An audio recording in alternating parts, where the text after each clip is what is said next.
While many talk about the growth of the alt-right movement under Trump, there's a much less discussed and much better organized sector of the far right that has obtained significant power, the Christian right. I brought my Bible.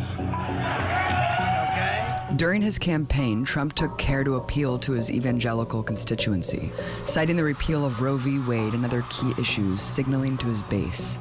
He received more votes from evangelical Christians than even the most overtly religious Republicans like Mitt Romney and George W. Bush. Prominent Christian fundamentalist Mike Pence is in the empire's second highest seat of power, and the entire administration is littered with his fellow extremists, such as Betsy DeVos, Scott Pruitt, Rick Perry, Ben Carson, and Nikki Haley.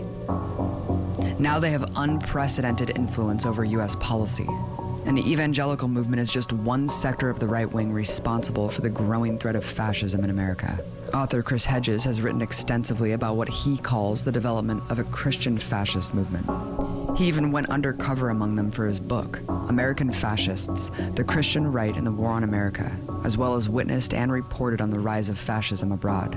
I talked to him about neo-fascism and the danger posed by this once fringe evangelical movement's recent rise to power. Many are calling Trump a fascist, even the next Hitler. Can you define what is fascism? Fascism is not really ideologically based. It's very protean in terms of its ideology.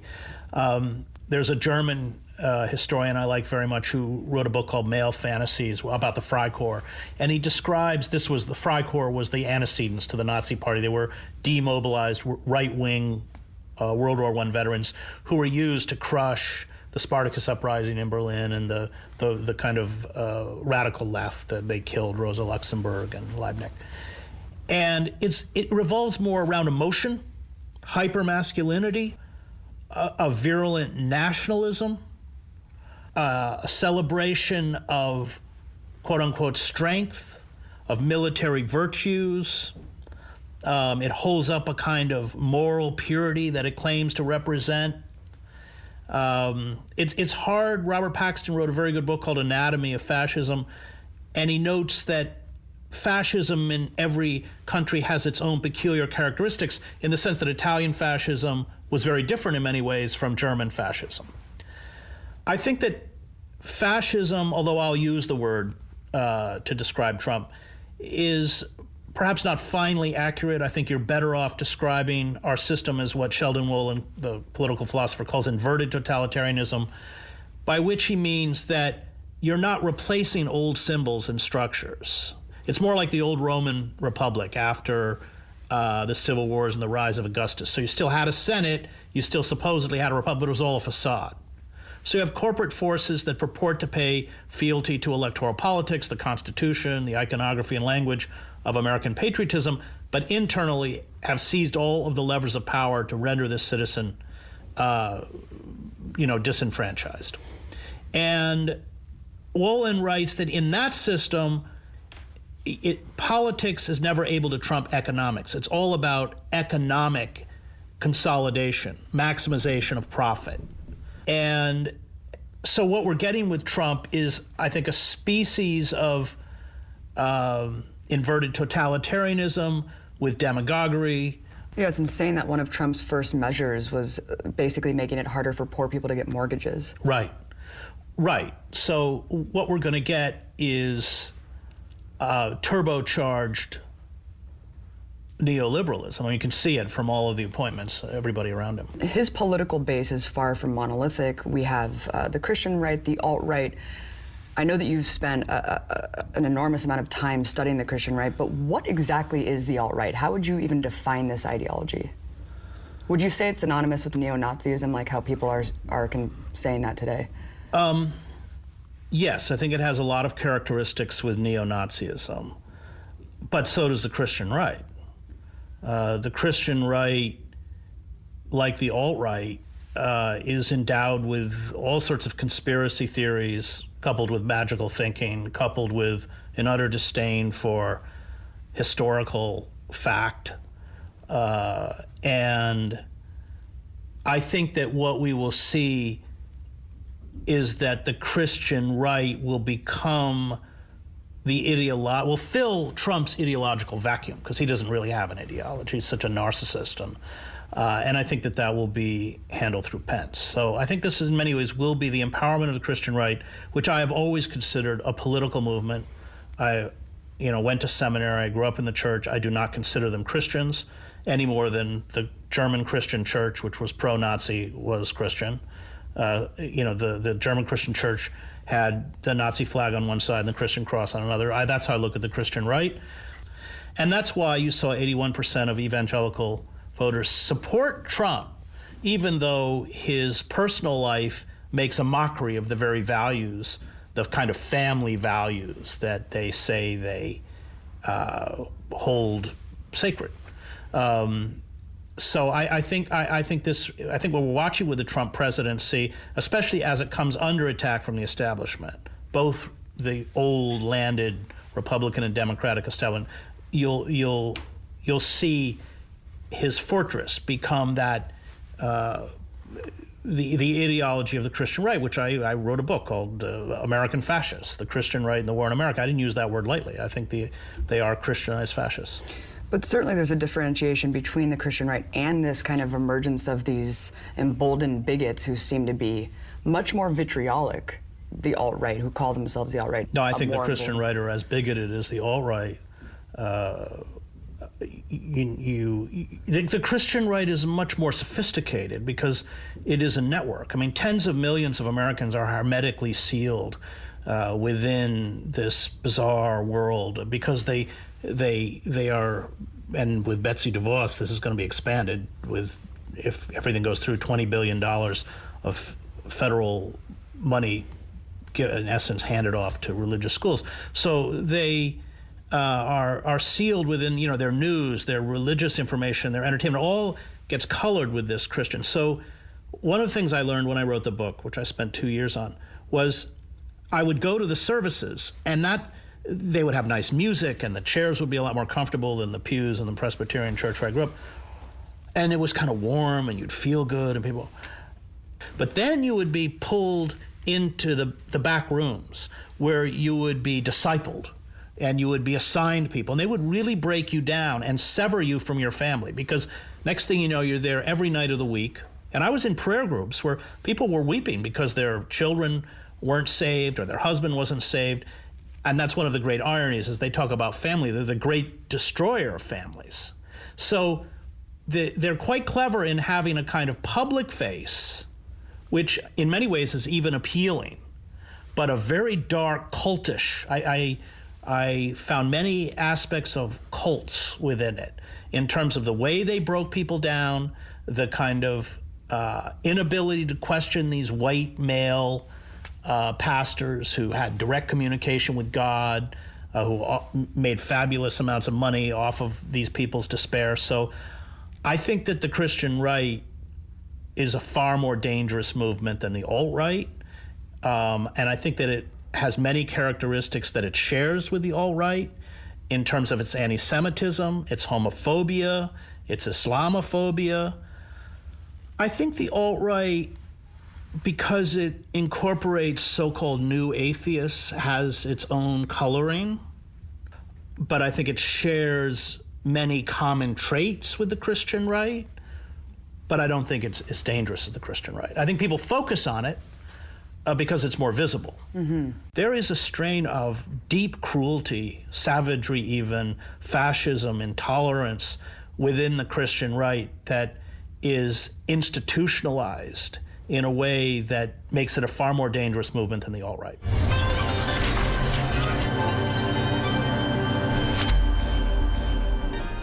You mentioned that 80% of evangelicals voted for Trump.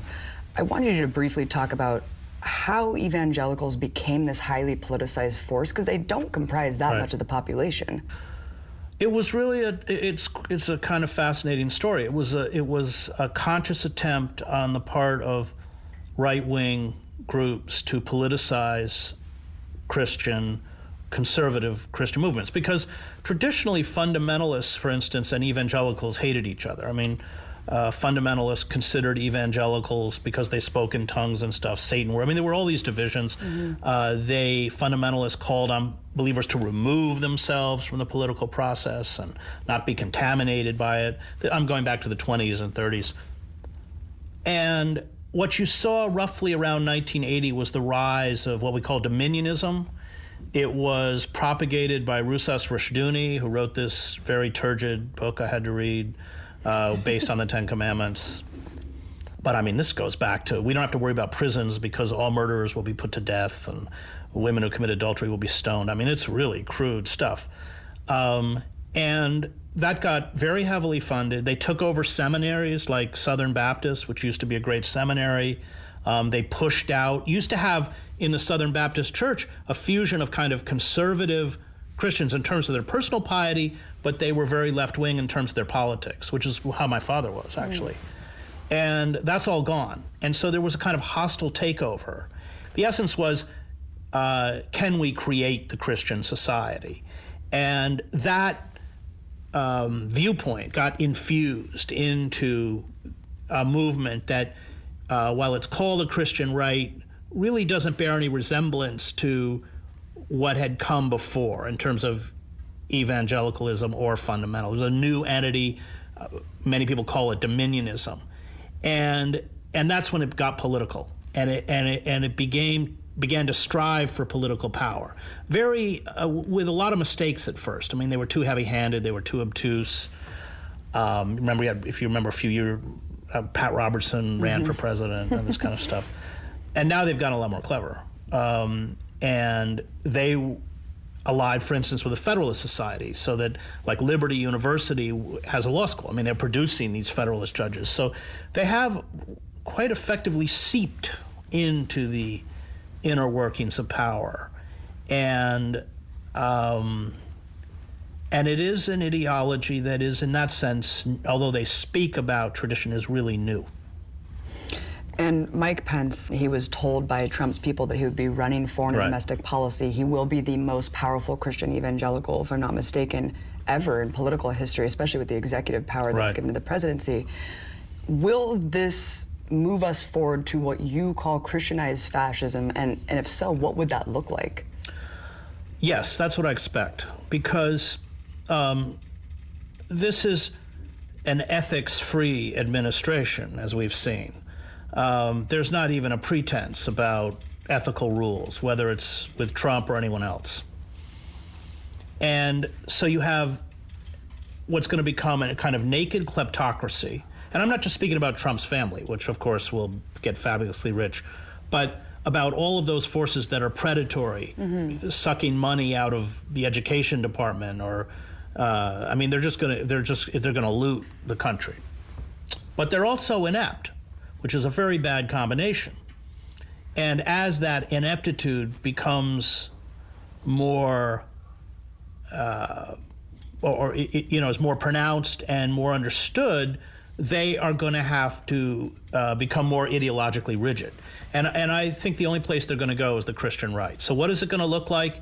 It's going to look like a Christianized fascism. It's going to be the fusion of the American flag with the Christian cross and the Pledge of Allegiance. We've already seen it. It is going to be assaults on women, women's rights. It's going to be assaults against the educational system. So we're teaching creationism and magical thinking. It's going to be attacks against, quote unquote, those forces of secular humanism that are destroying the country. It's going to be a kind of sanctification of law and order and imperial adventurism into a kind of crusade. And I think that as society unravels, they will stoke this demonization of the other, Muslims, undocumented workers, African Americans are on the list, feminists, all the way down, to vent the frustration and the rage against segments of the society that are vulnerable within the context of a kind of Christianized language. That's kind of what I think is coming. Betsy DeVos, you mentioned her. She's being roundly condemned for many reasons as being Trump's appointed Secretary of education, but people are underreporting her ties to Eric Prince, which is her brother. He's the famous mercenary founder of Blackwater. He's also one of Pence's biggest donors, and now he's advising Trump. Right. And as Jeremy, I had a conversation once with Jeremy Scahill, who wrote the great book on Blackwater, and I had been going around the country speaking about the Christian right, and I said, well, you don't have to worry, they're not fascists because they don't have an armed wing. Every fascist group's, and Jeremy said, what do you mean? That is their armed wing. And I realized, oh, he's right, and I was wrong. They do have, through Blackwater, essentially mercenary forces at their disposal. And any totalitarian or even authoritarian government relies heavily on vigilante violence because they're not held accountable for it. I mean, even the excesses of the brown shirts, people forget Hitler would denounce it because he could. But I mean, of course, he was giving a green light to it. But then they would go beat up a bunch of people, and there'd be an outcry, and Hitler would say, "Well, they shouldn't have done that." You know, these forces will, I think, play an increasingly prominent and frightening role within American society because they're not going to be punished, they're not held accountable, and they can carry out forms of coercion and violence and intimidation and threats on behalf of the state, and the state will protect them, but they're kind of immune. That's classic. Yeah, we saw it in Israel.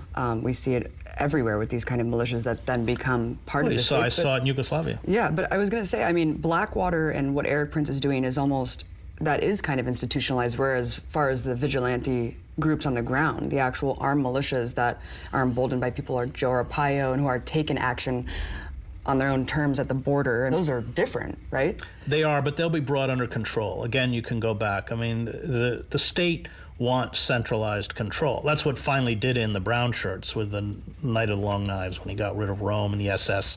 The SS supplanted the brown shirts.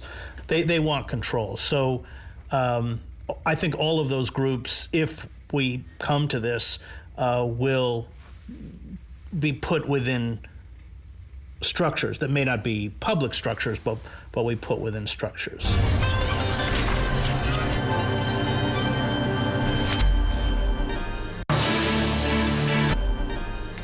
I think a fascinating example of kind of how this has already happened under the Obama administration is the difference between the Standing Rock, North Dakota Access Pipeline protesters who were unarmed, right, and crushed, and then you have the Bundy Ranch militia. Well, there you go. That's, I mean, imagine if Bundy and all those guys were black, they'd all be dead. There's a good example, but that's always been true, and Hofstadter wrote about that in his last book on violence.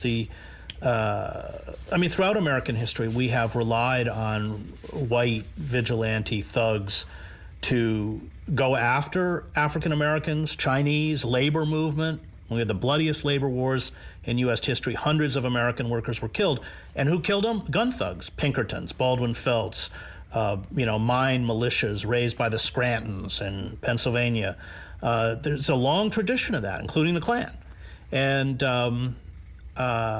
so, we have a kind of historical precedence for what's coming. Mm-hmm.